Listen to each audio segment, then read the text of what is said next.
प्रतीक्षा कम होती जा रही है, उत्सुकता बढ़ती जा रही है, उलझनों की परतें मोटी होती जा रही हैं और ये हर खेमे में।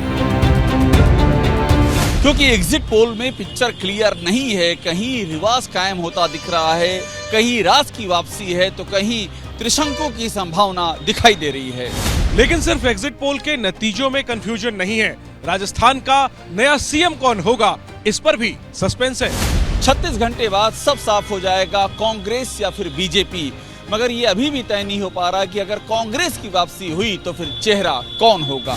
अगर रिवाज बरकरार रहा तो फिर नया मुख्यमंत्री कौन होगा?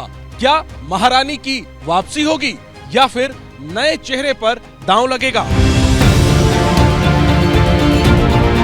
राजस्थान में मुख्यमंत्री के लिए दोनों पार्टियों में कई चेहरे हैं। मसलन अशोक गहलोत, सचिन पायलट, वसुंधरा राजे, दिया कुमारी, बाबा बालकनाथ और गजेंद्र सिंह शेखावत।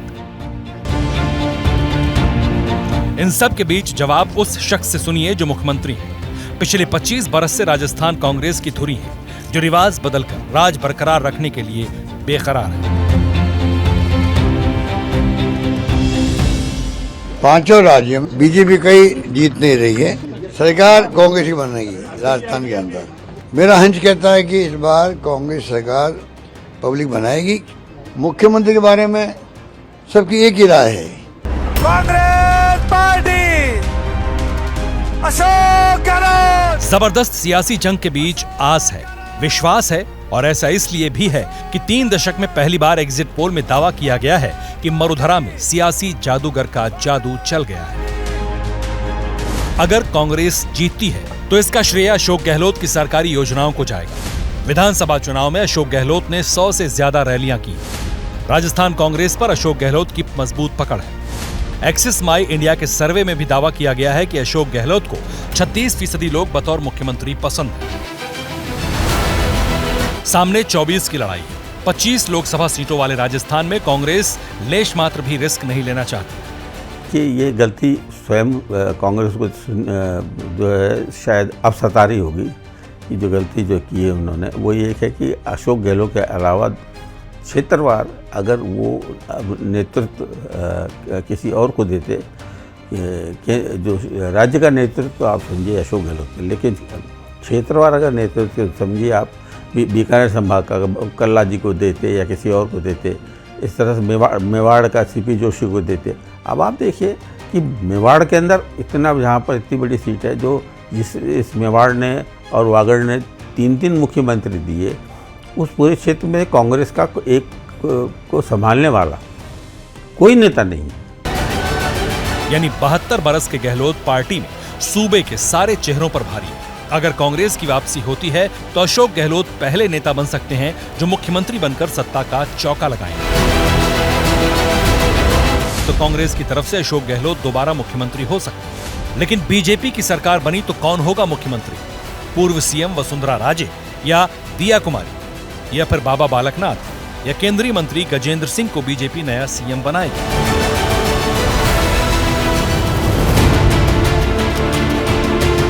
सबसे पहले जान लीजिए कि बीजेपी की तरफ से वसुंधरा राजे सबसे बड़ी दावेदार क्यों है।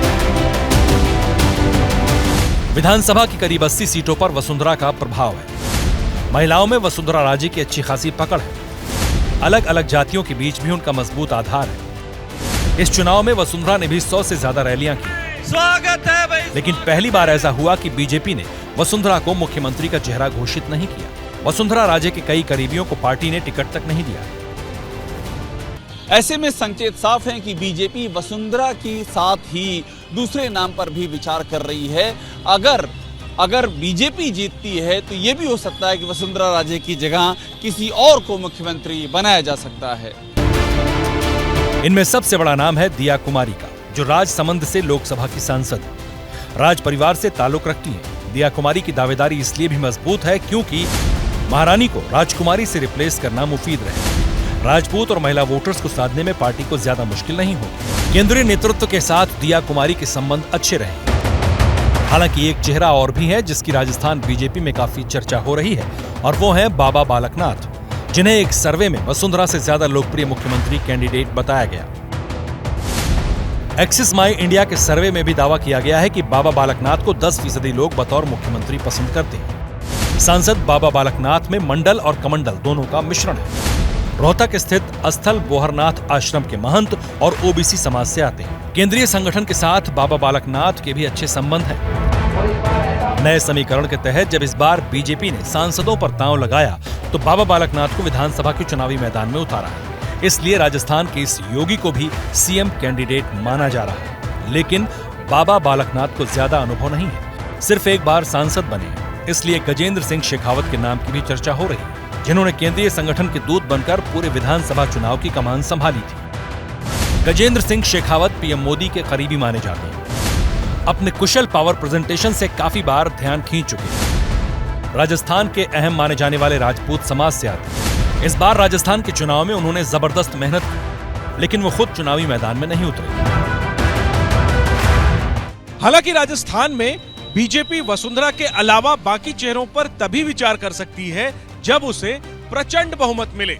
यदि बहुमत के आसपास सीटें आईं, तो फिर बीजेपी के पास वसुंधरा के अलावा दूसरा विकल्प नहीं बचेगा।